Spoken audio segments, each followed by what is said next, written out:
Dans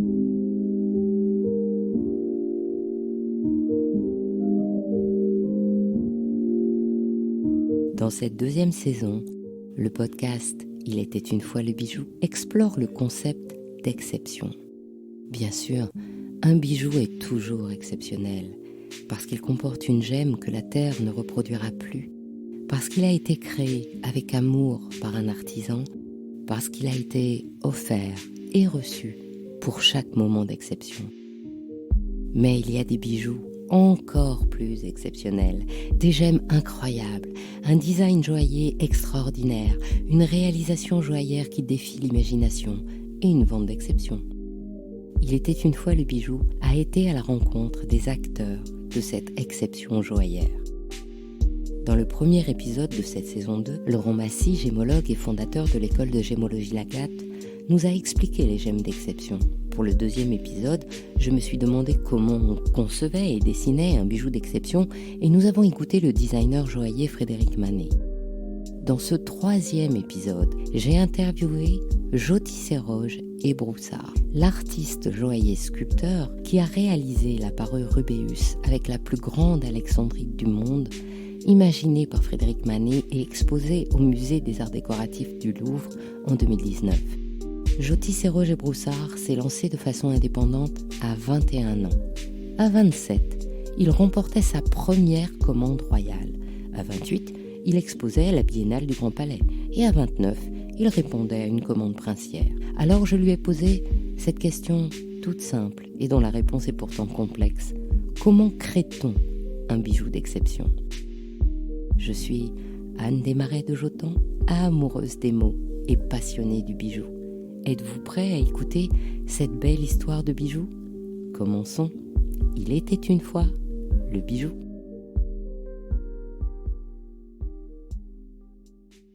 Alors, bonjour Joti Serroge. Pour ma première question, c'est quoi un savoir-faire d'exception à la française ? Ça va être très difficile pour moi de répondre à cette question parce que tout simplement, je ne pense pas être représentatif de la joaillerie française. Je me suis mis à mon compte très très tôt. Ma spécialité, c'est la joaillerie très sculpturale et les objets précieux. Je n'ai travaillé que sur ça. C'est par ça que j'ai commencé. Et donc du coup, la joaillerie en mode classique, française, de place Vendôme, n'est pas mon standard, même s'il m'arrive d'en faire. Donc c'est une question ambiguë, mais c'est vrai qu'encore une fois, je me définis plus comme un artiste joaillier, sculpteur, que pour l'excellence. Si tu es joaillier sculpteur, c'est pour ça qu'on vient te chercher, pour des pièces d'exception. Alors, qu'est-ce que c'est une pièce d'exception ? En fait, une pièce d'exception, il peut y en avoir plusieurs styles, mais c'est vrai que les gens viennent me voir pour le goût artistique que je peux amener dans les pièces qu'on me donne à faire. C'est pour ça que ça va être surtout des objets précieux, de la joaillerie où on demande du volume, où on va aussi demander des matières assez particulières, où j'ai une grosse passion pour tout ce qui relève, on va dire, de la pierre dure, mais aussi toutes les matières exotiques, du bois, en fait un peu tout, même des non précieux. Là, je travaille sur des choses avec des matériaux issus de la technologie ou des métaux non précieux qui puissent permettre de gagner en légèreté ou des matériaux composites. En fait, l'important, c'est qu'il y ait une part de précieux et que ce soit innovant, que ce soit cool. En fait, ce que je cherche, c'est que ce soit passionnant. Et c'est passionnant quand c'est super dur à faire ou quand ça n'a jamais été fait ? Non, c'est juste super dur à faire. Ensuite, ça, c'est pas une passion, c'est une contrainte. Je pense qu'il y a une forme d'arrogance et puis c'était la nécessité tout simplement de choper des contrats.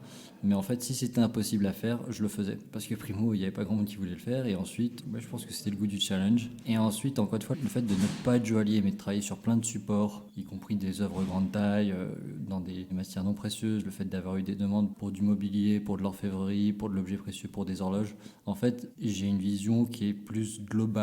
C'est plus lifestyle, c'est plus de l'art précieux, tout simplement.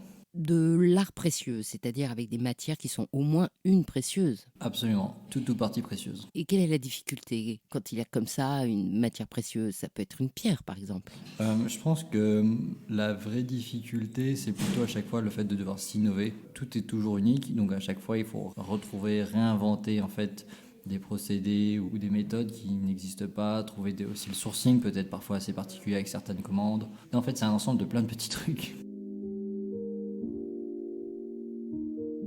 Et si on prend par exemple la parure Rubéus, d'habitude, les joailliers font des maquettes en cire et moi j'ai bien vu que tu l'as faite en bois. Ouais, non mais alors Rubéus, il y a que des exceptions là-dedans.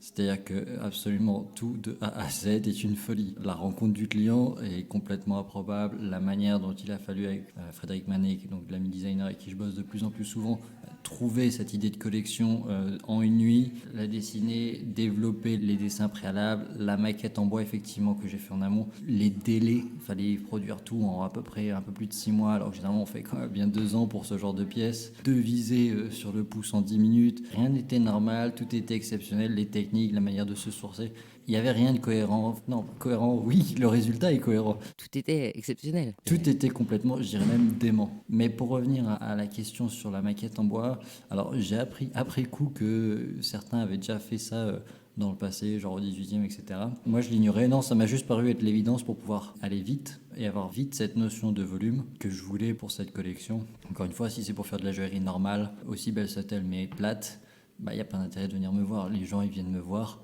pour du volume, pour avoir une sculpture qu'on porte. Et parce que là, le volume, c'était pas seulement un dôme, par exemple, c'était un infini d'éclats qui se soulevait comme s'il y avait un tremblement terrestre et qui faisait se soulever toutes les écailles de la terre. Et donc, il fallait que tout ça tienne en équilibre et c'était pas serti autour. Ça devait tenir magiquement, j'allais dire. Bah oui, effectivement, magiquement, c'est un peu le mot de dessus, encore une fois, du début à la fin. Non, j'ai fait ça pour avoir cette notion de volume. Ça, encore une fois, c'était hyper important. C'est vrai que, comme tu dis, ce côté un peu terrestre, etc. L'idée, c'est de vraiment évoquer effectivement la croissance des cristaux, quelque chose qui soit vraiment très minéral. Voilà, c'est une passion en parallèle de ce que je peux faire pour d'autres personnes. Généralement, tout ce que je fais sous mon nom, en fait, même sous mon prénom. Quand je travaille en tant que prestataire, j'utilise l'atelier Broussard. Puis quand je signe en tant qu'artiste, c'est Joe Tisseroge.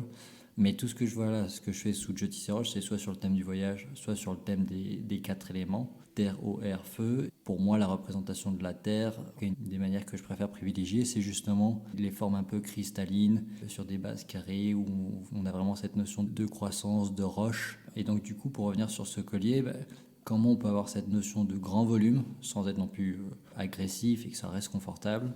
Il fallait que ça puisse aussi bouger pour que ce soit confortable. Du coup, voilà, il était impératif pour moi d'avoir une maquette, en l'occurrence en bois, pour pouvoir voir comment les pics allaient rétrécir et comment j'allais pouvoir ensuite travailler le fait de les tenir ensemble les uns aux autres et les faire bouger. Parce que presque tous les pics étaient sur trembleur, ce qui était assez insolite. Et avec le poids, on ne pouvait pas faire des trembleurs classiques comme Bulgari pouvait le faire. Donc c'est pas des trembleurs, c'est des onduleurs. Et pour l'anecdote, j'ai dû m'inspirer, on va dire, d'amortisseurs de voitures de sport pour pouvoir faire ces trembleurs. Du coup, les amortisseurs sont devenus minuscules, tout petits, tout petits. Ah oui, oui, mini, mini, mini. Plus petit, c'est pas possible. C'est, à vrai dire, cette pièce, c'était une chance pour moi d'avoir eu dans le passé aussi des contraintes, dans le sens que j'ai eu à faire aussi bien du meuble que des horloges, parce que parfois, sur certains aspects, le montage s'approchait plus à de l'horlogerie qu'à de la joaillerie dans le sens classique du terme. En dehors de cette question de faire bouger les lames de cristal, si je me souviens bien, aussi dans cette parure, tout se démontait. C'est-à-dire que la pierre centrale pouvait se porter en broche, il y avait des pendants qui se mettaient en boucle d'oreille. Alors ça, est-ce que c'est compliqué à faire quelque chose qui doit tenir, s'enlever, ne pas tomber? Non, en fait, c'est un casse-tête, mais ça faisait partie du jeu. Alors, c'était en plus, ça vient vraiment de moi, parce que le client ne l'a même pas demandé. Donc, c'était un goût personnel pour la complication. Et comment on résout de cette façon-là? On met quoi cette fois? Des ressorts d'hélicoptère? Non, là j'ai réussi à faire tout avec des systèmes plus classiques de type cliquet et même pour un des deux colliers, la seule solution qui était correcte, c'était d'utiliser un simple anneau ressort que n'importe qui peut acheter dans le commerce et au final, parfois les choses les meilleures sont les plus simples. Cette pièce-là, on l'a bien compris que tout est exceptionnel. Et dans ce que tu as fait avant, est-ce qu'il y a un défi technique que tu as particulièrement aimé? Parce qu'il était technique et que tu l'as résolu. Bon, en fait, à vrai dire, plus que technique, parfois encore une fois, c'est des conjointement et techniques et artistiques et surtout, parfois, c'est le support. Là, on dit cette pièce est exceptionnelle. L'histoire, c'est que j'ai quasiment fait que ça, des pièces exceptionnelles. La première fois que j'ai eu une commande royale, j'avais que 27 ans, j'étais relativement tout seul, j'avais juste un junior de 21 ans plus 2 apprentis et c'était pour une paire de meubles entièrement sculptés d'argent avec des méthodes qui n'avaient pas été utilisées depuis le XVIe siècle que j'ai dû réinventer, faire aussi tout le plan avec un ami ébéniste des meubles, faire tous les dessins, toute la sculpture, c'était à peu près 5000 heures de travail. Donc c'était assez colossal. Le délai était fou, personne n'avait jamais fait quelque chose comme ça. Le fondeur ne pouvait pas me faire de devis, donc j'ai dû tout calculer à l'aveugle. Même des gens très importants dans le métier qui ont vu ça, en parlent encore. Et c'était il y a déjà plus de 5 ans. Entre les deux alors, entre cette première pierre et la pierre de Rubéus, qu'est-ce qu'il y a eu d'autre qui t'a amusé à faire ? J'aime bien les objets précieux. Je me suis fait un samouraï en argent, nacre, or, diamant, quelque chose d'assez insolite. Ça, c'était pour moi. Encore une fois, comme je disais, l'idée, c'est quand je fais mes créations, c'est souvent sur le thème du voyage. Et là, en l'occurrence, c'est par exemple de prendre une culture, en l'occurrence le Japon, de l'interpréter avec mon goût parisien. Et donc, en fait, au Japon, ce qui est intéressant, c'est le grand respect des traditions et aussi cette hyper-modernité. Et c'est pour ça que cette sculpture avait des parties hyper réalistes qui respectent les codes classiques du Japon ancien et des parties en puzzle 3D de nacre qui faisaient un peu même presque comme des pixels évoquant la partie moderne. Et les deux étaient imbriqués l'un à l'autre.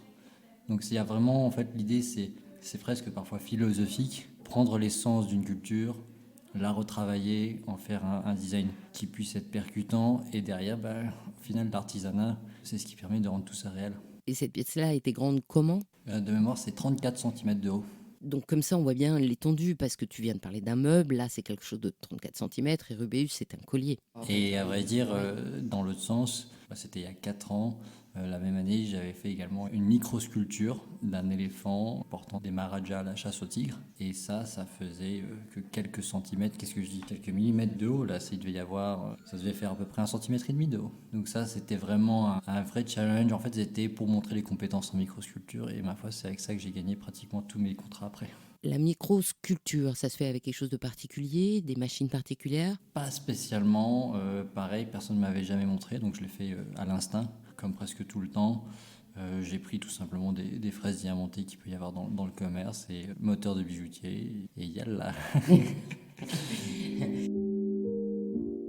Et alors pour arriver à cette maîtrise de la main, cette maîtrise de l'invention, comment on devient toi, joaillier sculpteur, joaillier artiste, comment on devient, je dirais pas Jotisseroge, parce que là il y en a qu'un. En fait, je pense que c'est juste du boulot, du boulot, du boulot, du boulot, du boulot. C'est pas forcément une fierté, mais j'ai absolument tout sacrifié dans ma vie pour mon métier que j'aime par-dessus tout. Et tu t'es formé comment ? J'ai fait flamel de l'école Boulle pendant 4 ans, mais surtout j'ai eu la chance de faire des bons stages et surtout de beaucoup bosser et de vouloir vraiment, à mon sens, devenir le meilleur le plus vite possible.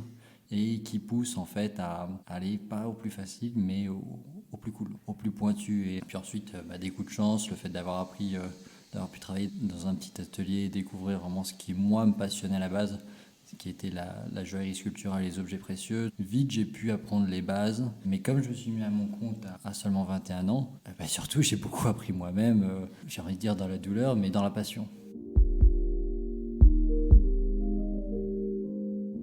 Quelle est la pièce dans l'histoire que tu n'as pas fait, que tu aurais aimé créer ? Je peux pas parler au passé, j'ai que 32 ans, donc des horreurs, Oui, en fait, c'est je vais. Oui, que tu vas créer. Pour l'instant, je regrette rien. Pareil, ça c'est un principe de base, ne jamais rien regretter dans la vie. Je suis assez content de mon parcours, même il y a une ambiguïté, c'est-à-dire que ça peut être dur à vivre, et en même temps, il y a une fierté, une satisfaction du travail qui a été donné. Et je me dis, qui a une commande royale en direct à 27 ans ? Qui expose au Grand Palais pour une biennale à 28 ? Qui a une commande pour de l'orfèvrerie pour un prince à 29 ans alors qu'il n'a jamais fait d'orfèvrerie ? Qui fait une conférence TED la même année ? Qui travaille à 30 ans pour celui qui considère Dieu dans le métier ? J'ai eu l'année suivante une commande pour un bateau de plus de 130 mètres. C'est complètement insolite. Et juste après ça, Rubéus, avec la plus grande alexandrite au monde. Et là, je travaille sur des nouveaux projets qui sont encore plus grands. Non, je ne peux pas parler au passé. Même là, ça s'entend à ma voix. Tout est pétri que de passion. Et en fait, j'en veux juste plus. Et ça ne s'arrêtera pas, quoi. Tu le payes assez cher. On m'a dit que tu n'avais pas dormi pendant 4 mois. C'est pas faux, c'est même pire que ça. C'est vrai que pendant la période de Rubéus, pour le fait d'exposer au Louvre, avec des impératifs de temps aussi courts, pendant presque 6 mois, je bossais à peu près entre 15 et 20 heures par jour, tous les jours, pendant 6 mois. Et de mémoire, je me suis accordé que 4 jours off pendant toute cette période. Et comment on survit ? J'ai fait un burn-out après. Quand je parlais de pièces que tu n'avais pas créées, je voulais dire dans l'histoire, quelque chose que tu considères comme un immense truc au 19, 16e, je sais pas. Je répondrais différemment, je répondrais plutôt par les modèles que j'ai. Je me sens connecté avec Buonvenuto Cellini, qui est à la fois un orfèvre, joaillier, mais aussi avant tout même un sculpteur. Donc ça, c'est quelque chose qui me parle. Encore une fois, cette notion d'art et de précieux. J'ai une préférence pour les grands maîtres de la Renaissance. Ensuite, à toutes les époques, il y a des choses incroyables. Comment on pourrait choisir entre l'Égypte antique, c'est incroyable, ou des ingénieurs en faisant la Tour Eiffel. Je suis un grand fan d'architecture, c'est même ma première passion quand j'étais enfant. Il y a tellement de sujets passionnants dans l'histoire, dans les méthodes. Oui, c'est aussi quelque chose qui m'inspire beaucoup, c'est de regarder qu'est-ce qu'on fait dans le monde scientifique, dans la médecine, dans l'ingénierie. Et ça, c'est des choses que j'aime me cultiver de plein de sujets autres que celles de l'art ou du craft, pour pouvoir les incorporer dans mon métier. S'il y avait quelqu'un pour qui tu aimerais travailler, ce serait qui ? Ou un monument, une institution, dans le monde bien sûr, ou dans l'espace ? Alors un truc dans l'espace, ça n'a pas été fait, mais j'y travaille justement. Non, je suis assez content. Pour moi, il faut juste continuer dans cette lancée-là. Il y a des gros projets là qui sont dans les tuyaux et qui devraient sortir entre 1 et 3 ans selon ces projets. Et je pense que je peux déjà me dire que c'est dans les tuyaux.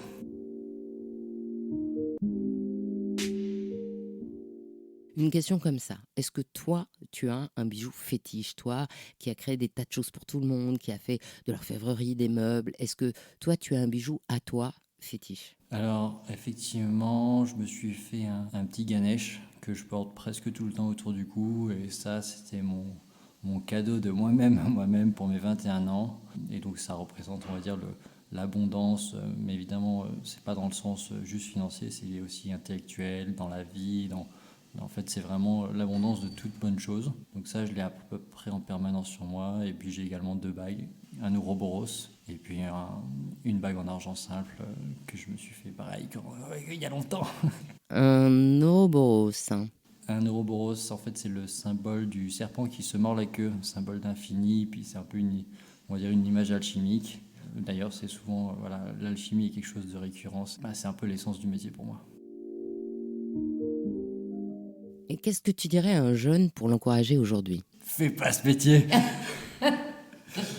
Blague à part, non, disons que c'est un métier de passion. Je pense que c'est vraiment un métier difficile, surtout si on l'aime. Et c'est aussi pour ça que c'est bien. En fait, c'est un peu bizarre à dire, mais cette notion de douleur fait partie du processus. En fait, on sent cette passion, on sent cette énergie. En fait, on sent toute la charge émotive qu'on peut mettre dans une œuvre ou dans une entreprise. En fait, et elle donne toute sa valeur, et je dirais même à la vie dans son ensemble. Je vais prendre un exemple, mais si on prend un film et au début c'est bien, au milieu c'est bien, à la fin c'est bien, en fait c'est pas un film, c'est chiant. Et c'est à peu près tout le temps comme ça. Et en fait, je pense que j'encouragerais personne à faire ce métier, ni à ne pas le faire. La question n'est pas là. J'encouragerais les gens à vivre la vie à fond, comme ils l'entendent pour être heureux. Et que le jour où on meurt, regarde le passé, on est fier de ce qu'on a fait. C'est ça qui est vraiment important. Eh bien, je te remercie. Quelque chose à dire en plus ? Non, c'est bon. Parce que je sens, là, il y a beaucoup de pression. Je vais te foutre la paix, en fait. Voilà. On a fait plus vite, tout va bien. Merci beaucoup. Au revoir. Merci à vous. Au revoir. Ainsi se termine cet épisode d'Il était une fois le bijou. Je vous souhaite une jolie semaine et vous donne rendez-vous dimanche prochain. Cette fois pour le format Un bijou comme un bisou. Si cette histoire vous a plu, encouragez le podcast en vous abonnant à votre plateforme d'écoute préférée ou sur YouTube et en mettant des commentaires, ça fait vraiment une différence. Si vous êtes sur Apple Podcast, mettez plein d'étoiles et partagez sans modération. Vos encouragements brilleront pour moi comme des joyaux.